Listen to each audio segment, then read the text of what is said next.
ऋषियों ने कहा, प्रभु, अग्नि यज्ञ, देव यज्ञ, ब्रह्म यज्ञ, गुरु पूजा तथा ब्रह्म तृप्ति का हमारे समक्ष क्रमशः वर्णन कीजिए।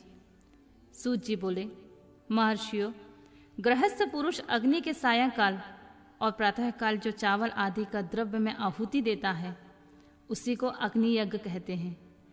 जो ब्रह्मचर्य आश्रम में स्थित है उन ब्रह्मचारियों के लिए समिधा का आधान ही अग्नि यज्ञ है। वे समिधा का ही अग्नि में हवन करें।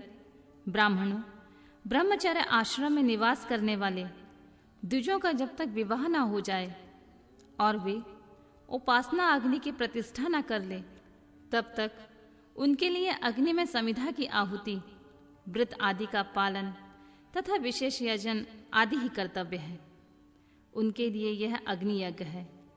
द्विजो, जिन्होंने ब्रह्मा अग्नि को विसर्जित करके अपनी आत्मा में ही अग्नि का आरोप कर लिया है, ऐसे वानप्रस्थियों और सन्यासियों के लिए यही हवन या अग्नि यज्ञ है और वे विहित समय पर हितकर, परिमित और पवित्र अन्न का भोजन कर लें। ब्राह्मणों, सायंकाल अग्नि के लिए दी हुई आहुतियां संपत्ति प्रदान करने वाली होती हैं, ऐसा जानना चाहिए। और प्रातःकाल सूर्य देव को दी हुई आहुति आयु की वृद्धि करने वाली होती हैं। यह बात अच्छी तरह समझ लेनी चाहिए। दिन में अग्निदेव सूर्य में ही प्रविष्ट हो जाते हैं, अतः प्रातःकाल सूर्य को दी हुई आहुति भी अग्नि यज्ञ के ही अंतर्गत है। इस प्रकार यह अग्नि यज्ञ का वर्णन किया गया है। इंद्र आदि समस्त देवताओं के उद्देश्य से अग्नि में जो आहुति दी जाती है उसे देव यज्ञ समझना चाहिए। स्थाली पाक आदि यज्ञों को देव यज्ञ ही मानना चाहिए। लौलिक यज्ञ में प्रतिष्ठित जो चूर्णकर्णन आदि संस्कार निमित्तिक हवन कर्म हैं, उन्हें भी देव यज्ञ के अंतर्गत ही जानना चाहिए। अब ब्रह्म यज्ञ का वर्णन सुनो। द्विजों को चाहिए कि वह देवताओं की तृप्ति के लिए निरंतर ब्रह्म यज्ञ करे। वेदों के जो नित्य अध्ययन या स्वाध्याय होता है उसी को ब्रह्म यज्ञ कहा जाता है। प्रातः नित्य कर्म के अनंतर सायंकाल तक ब्रह्म यज्ञ किया जा सकता है। उसके बाद रात में इसका विधान नहीं है। अग्नि के बिना देव यज्ञ कैसे संपन्न होगा, इसे तुम लोग बड़ी श्रद्धा से और आदर पूर्वक सुनो। सृष्टि के आरंभ में सर्वज्ञ, दयालु और सर्वसमर्थ महादेव जी ने समस्त लोगों को उपकार के लिए वारों की कल्पना की और वे भगवान शिव संसार रूपी रोगों को दूर करने के लिए वैद्य हैं, सबके ज्ञाता तथा समस्त औषधों के औषध हैं। उन भगवान ने पहले अपने वार की कल्पना की जो आरोग्य प्रदान करने वाला होता है। तत्पश्चात अपनी माया शक्ति का वार बनाया जो संपत्ति प्रदान करने वाला होता है। जन्म काल में दुर्गतिग्रस्त बालक की रक्षा के लिए उन्होंने कुमार के वार की रचना की। तत्पश्चात सर्वसमर्थ महादेव ने आलस्य और पाप की निवृत्ति तथा समस्त लोगों के हित करने की इच्छा से लोक रक्षक भगवान विष्णु का वार बनाया। इसके बाद सबके स्वामी भगवान शिव ने पुष्टि और रक्षा के लिए आयुकर्ता त्रिलोकष्टा परमेष्टि ब्रह्मा का आयुष कारक वार बनाया जिससे संपूर्ण जगत के आयुष की सिद्धि हो सके। इसके बाद तीनों लोकों की वृद्धि के लिए पहले पुण्य पाप रचना हो जाने पर उनके करने वाले लोगों को शुभाशुभ फल देने के लिए भगवान शिव ने इंद्र और यम के वारों का निर्माण किया।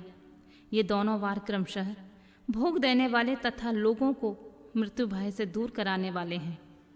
इसके बाद सूर्य आदि 7 ग्रहों को जो अपने ही स्वरूप भूत तथा प्राणियों के लिए सुख दुख के सूचक हैं, भगवान शिव ने उपयुक्त 7 वारों का स्वामी निश्चित किया। वे सब के सब ग्रह नक्षत्रों के ज्योतिर्मय मंडल में प्रतिष्ठित हैं। शिव के वार या दिन में स्वामी सूर्य हैं। शक्ति संबंधी वार के स्वामी सोम हैं। कुमार संबंधी दिन के अधिपति मंगल हैं। विष्णु वार के स्वामी बुध हैं। ब्रह्मा जी के वार के अधिपति बृहस्पति हैं। इंद्र वार के स्वामी शुक्र और यम वार के स्वामी शनिश्चर हैं। अपने अपने वार में हुई उन देवताओं की पूजा उनके अपने अपने फल को देने वाली होती है। सूर्य आरोग्य के और चंद्रमा संपत्ति के दाता हैं। मंगल व्याधियों को निवारण करते हैं, बुध पुष्टि देते हैं, बृहस्पति आयु की वृद्धि करते हैं, शुक्र भोग देते हैं और शनिश्चर मृत्यु का निवारण करते हैं। ये 7 वारों के क्रमशः फल बनाए गए हैं जो उन देवताओं की प्रीति से प्राप्त होते हैं। अन्य देवताओं का भी पूजा का फल देने वाले भगवान शिव ही हैं। देवताओं की प्रसन्नता के लिए पूजा की 5 प्रकार की ही पद्धति बनाई गई है। उन देवताओं के मंत्रों का जप यह पहला प्रकार है। उनके लिए होम करना दूसरा, दान करना तीसरा, तप करना चौथा, किसी वेदी पर प्रतिमा पर अग्नि में अथवा ब्राह्मण के शरीर में आराध्य देवता की भावना करके 16 उपचारों से उनकी पूजा या आराधना करना 5वां प्रकार है। इनमें पूजा का उत्तरोत्तर आधार श्रेष्ठ है।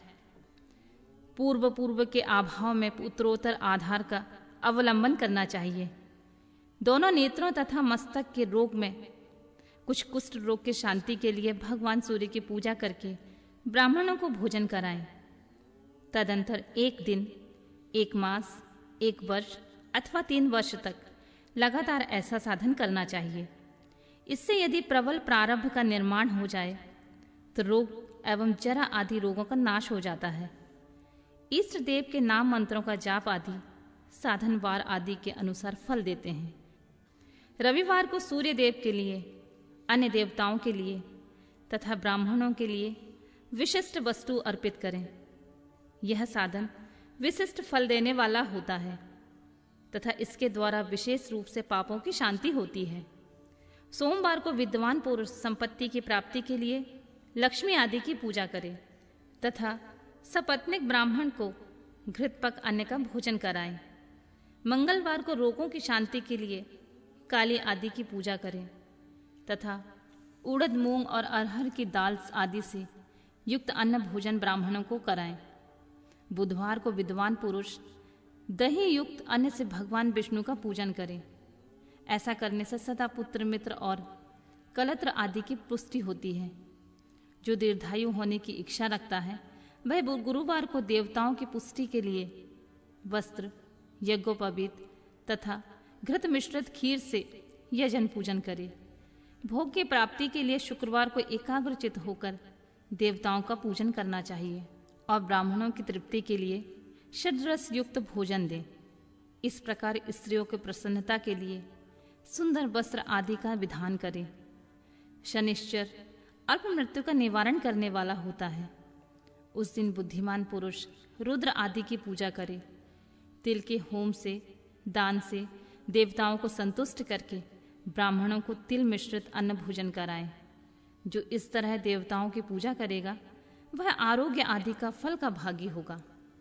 देवताओं के नित्य पूजन, विशेष पूजन, स्नान, दान, जप, होम तथा ब्राह्मण तर्पण आदि एवं रवि आदि वारों में विशेष तिथि और नक्षत्रों का योग प्राप्त होने पर विभिन्न देवताओं के पूजन में सर्वज्ञ जगदीश्वर भगवान शिव ही उन देवताओं के रूप में पूजित हो सब लोगों को आरोग्य आदि फल प्रदान करते हैं। देश, काल, पात्र, द्रव, श्रद्धा और लोकों के अनुसार उनके तारतम्य क्रम का ध्यान रखते हुए महादेव जी आराधना करने वाले लोगों को आरोग्य आदि का फल देते हैं। शुभ मांगलिक कर्म के आरंभ में और अशुभ अंत्योष्टि आदि कर्म के अंत में तथा जन्म नक्षत्रों के आने पर गृहस्थ पुरुष अपने घर में आरोग्य आदि की समृद्धि के लिए सूर्य आदि ग्रहों का पूजन करे। इससे सिद्ध होता है कि देवताओं का यजन संपूर्ण अभीष्ट वस्तुओं को देने वाला है। ब्राह्मणों का देव यजन कर्म वैदिक मंत्र के साथ होना चाहिए। यहाँ ब्राह्मण शब्द क्षत्रिय और वैश्य का भी उपलक्षण है। शूद्र आदि दूसरों का देव यज्ञ तांत्रिक विधि से होना चाहिए। शुभ फल की इच्छा रखने वाले मनुष्य को साथ ही दिन में अपनी शक्ति के अनुसार सदा देव पूजा करना चाहिए। निर्धन मनुष्य तपस्या, व्रत आदि का कष्ट सहन आदि द्वारा धनी धन के द्वारा देवताओं की आराधना करे। वह बार बार श्रद्धा पूर्वक इस तरह धर्म का अनुष्ठान करता है और बारंबार पुण्य लोकों के नाना प्रकार के फल भोगकर पुनः इस पृथ्वी पर जन्म ग्रहण करता है। धनवान पुरुष सदा भोग सिद्धि के लिए मार्ग में वृक्षादि लगाकर लोगों के लिए छाया की व्यवस्था करें। जलाशय, कुआं, बावली और पोखरे बनवाएं। वेद शास्त्रों की प्रतिष्ठा के लिए पाठशाला का निर्माण करें तथा अन्य प्रकार से भी धर्म का संग्रह करता रहे। धनी को यह सब कार्य सदा ही करते रहना चाहिए।